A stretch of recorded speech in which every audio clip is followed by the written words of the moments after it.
around the early part of, I think 2001-2 or so, is when I decided that I wanted to do something which was more a line function. And that's how, by the time we discussed it and I took up exports for Bajaj Auto. Now, in 2003-4, I think as you mentioned, our exports were about 145,000 vehicles, two-wheelers and three-wheelers. And they had been oscillating between 70 and 150,000 for the last 5 or 6 years. And predominantly, 80% of this was Sri Lanka, Bangladesh, which is like your backyard. You know, it could have been 2 more states in India. We had started making a few very nice products. We had introduced the Pulsar in 2001, and hopefully some of you know about Pulsar, which is one of our premium bikes. And I saw a huge opportunity in building up the exports function. And as I got into that function, I remember my father telling me that, you know, so far you were in finance, and now this is your baby. So whether you succeed or you fail, only you're responsible. And I said, yeah, that's fine, don't worry about it. And when I looked at our exports, I realized firstly that we had too much risk on just 2 countries. So we used to say very proudly that we exported to 60 countries, but you know, 80% of our sales comes from 2 countries. So that's why when I see any annual report where people say we sell IT software to 50 countries, I'm always careful to check the details over. So one was, we needed to diversify ourselves geographically. The second was that we again worked with entrepreneurs, like we all are. And there was a significant amount of delegation done in each market to the entrepreneurs. So much so that most of them didn't even use our brand in their local market. So of course the Bajaj brand was on the motorcycle, but it was nowhere else. It was not in their showrooms, it was not in their advertising. And I found this odd because end of the day, when you're selling a product, you can either focus towards building a brand and hence delivering greater value, or you can focus towards commoditization, in which case you have to get the cheapest cost. And we have always focused on differentiation, value creation. Pulsar was all about that. Pulsar was introduced over here by Rajiv and his team at a time when the common motorcycle was the Splendor. And we introduced something at twice the price. So I saw that there was a need in these markets to focus on a few areas. We didn't want to go and do their work for them, but a few areas relating to brand, relating to distribution, relating to something simple like spare parts. For 10 years, our spare parts that we sold used to be between 7 and 15 crores. Some of them used to buy it from the grey market, some of them had contacts in India and used to pick it up from there. But we had not built our spare parts significantly either. And with these focus areas, then we built a team. I also realized that as we were going to make a significant number of changes, we needed to be closer to our customers. So we set up offices in Mexico, in Dubai for Middle East and Africa. We had one in Egypt, we had one in Sri Lanka. And I was also tasked with setting up our own business directly in Indonesia, which was also a great experience because it was a complete startup experience in a country which is supposed to be even more corrupt than we are. So to try and do things straight was something that I was dissuaded with right from the beginning. But fortunately we managed to stay straight and set our businesses up over there.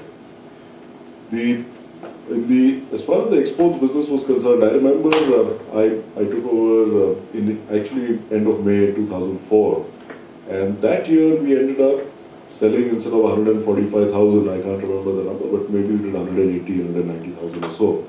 And my father, who, you know, if you see him on TV, he is this larger-than-life figure. He's very aggressive, he speaks his mind, he's very honest. So he used to very gently tell me that, Sanjeev, you know, 6 months you've been doing this now, and from 10, 12,000 vehicles a month, you've got to 14,000 vehicles a month. Unless you get to at least 20,000 vehicles a month in the next couple of years, people start wondering that, you know, are you succeeding or are you failing? And I was very sure of what we needed to do. But I knew it would take time, because we, other than Sri Lanka, Bangladesh, we used to sell in Egypt. We had just started selling in Africa, We used to sell in Mexico, in Peru, in Guatemala, in Colombia, which was the other side of the world. And we used to do very small numbers. So I knew that going and meeting these people, building the right strategy with them, testing their business model, making sure our product quality was consistent, making sure our costs were competitive, these things take time. I mean, something as simple as in Colombia, from the time the person orders his motorcycle, which he used to order a month before it goes into production over here to help us plan, to the time it reaches the end customer is often a 6-month process. So any change that you want to make over there, then to see the results, then for him to have the confidence to place a larger order is automatically a 9 to 12-month process. So I used to just smile at him and I said, don't worry, this will take some time. But once we start off, you will see the change. So my first full year ended up being 05-06. And we managed to do, I think, 250,000 vehicles or so in that year. And he was quite pleased because maybe indirectly he felt that was he failing, if I was failing. And so he used to say, okay, this is good. And I used to tell him, no, this is not good, this is crap, just wait. And we did 450,000 vehicles the next year, we did 625,000 vehicles the year after that. Last year we just closed, I don't look after the last 3 years now, but last year we closed at 1.2 million vehicles. And we have to thank my team. See, it's easy to just take credit, but I didn't have to go to Colombia where the drug lords are. I visited there once a year. Because if you know, in those years at least, most of the Miss Universes used to come from Colombia, Venezuela, so for me, once a year was good. But what I must say with my team I was particularly thrilled about was no continent had more than 25% of our sales. The Bajaj brand is standardized, like if you see the Bajaj showroom now, it is standardized across these 30 markets. I remember, and I'll share some examples, in Sri Lanka, we have a very capable partner, and one of our oldest, and very confident partner as well. So when I went and met him, he very sweetly told me, he said, Sanjeev, your market share in India is 30%, my market share here is 40%. So I said, great, I need to learn from you. And I spent a few days, and then I looked at him and said that, how long has your market share been 40%? He said, the last 4 or 5 years we maintained it. So I said, why can't it be 50%? He said, how can it be half the market here? We have Honda and Yamaha and Suzuki, and not only the Indian companies, but even from all their foreign plants. So we sat down and we looked at how extensive their sales and service network was. We looked at price points where they were versus their competition. And we also looked at what they were doing on after-sales service. The next year when I went back, they were at 50%, and their last few years I'm told at 60% market share. In a very different way, I was in Colombia, and the Colombian partner is also a graduate from the Harvard Business School. And these business school types always think they're the best. But unfortunately, he was facing one as well. So I remember we spent the whole day, and they were telling me all the great things they were doing. And they had sold 12,000 motorcycles the previous year, and they were 4th largest in Colombia. So we had the 3 Japanese, Honda, Yamaha, Suzuki, and them. And their plans for the next year were nearly a 50% jump. They were going to take it to 17,000 motorcycles. So they were extremely pleased. So we were finishing our meeting at about 5 in the evening or so, and they showed this target to me. And I told them, let's sit down. Can you call your senior team together? And let's go state by state in your country to see what our market share is, what is our volume, what is the opportunity. And he said, fine. He must have thought, look at this kid trying to come here and trying to tell me what I should do. And I realized that it would be extremely silly and naive of me to tell them what to do. But having worked in India also, I could see certain obvious gaps in what they were doing. So I decided, let me call their senior team and let me just ask them the right questions and have them come up with the answers. And by the end of the evening, we finished I think at about 8:39 and then headed out for dinner. When we did a bottom up of the volume they could do in the next year, it wasn't 17,000, it was 27,000. Wow. And when we totaled it up, they themselves gasped. They said, oh wow, can this be true? The next year they did 29,000. The year after that they did 70,000. The year after that they did 100,000. And for the last 7 years, we are Colombia's largest single brand.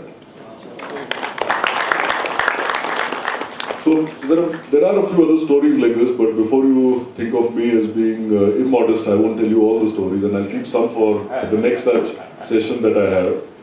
But so this was a period which was exceedingly exciting for me. And I used to travel 15 days, 20 days a month. I was often doing 3 countries at a time, never spending more than 1 or 2 nights in the same place. I used to sometimes wake up in the middle of the night and it used to take me 5 seconds even to realize where I was. Instead, once I remember, I thought I was opening, and I have a very high number, I wear lenses. Once I remember opening the bathroom door, going out, and then realizing I was outside my bedroom. Luckily, I was decently dressed, that is all I can say. But those were exciting times, and then Bajaj Auto was growing quite well.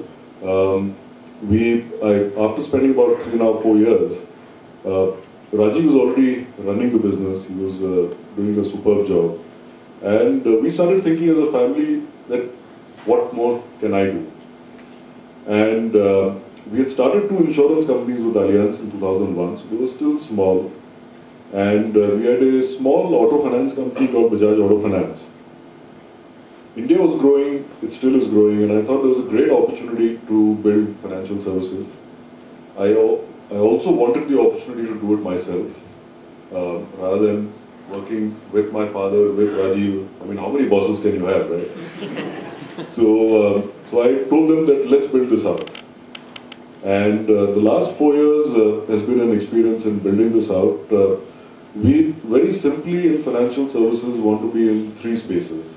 In the lending space, in the investment management space, and in the protection or the insurance space. In lending, Bajaj Auto Finance, we renamed it as Bajaj Finance. Auto financing, which 4 years ago was 90% of our business, now is about 20%. We are the largest financiers of consumer durables and motorcycles in the country. We also are top 3 or 4 in the SME business lending space, so lending to small and medium-sized businesses. And here again, every new business line that I take up with my team, we have to demonstrate to ourselves, is there a supply-demand mismatch? And if so, do we have a value proposition which is stronger than what the competition offers? We will not enter the line pricing ourselves 25, 50 bits lower and playing a commoditized role. That doesn't interest me. I would rather do a few things in life, but do them exceedingly well. And that's been the focus across these companies. On the investment side, we run our own proprietary book in Bajaj Holdings. So I have an investment team there that we built over the last few years.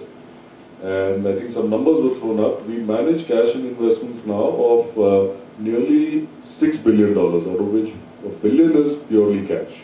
So the rest is strategic holdings that we have in our group companies. We've also recently launched a retail wealth advisory business. See, today, if you need a financial planning advice, you have to be a crorepati, as somebody said. Actually, even a crorepati is not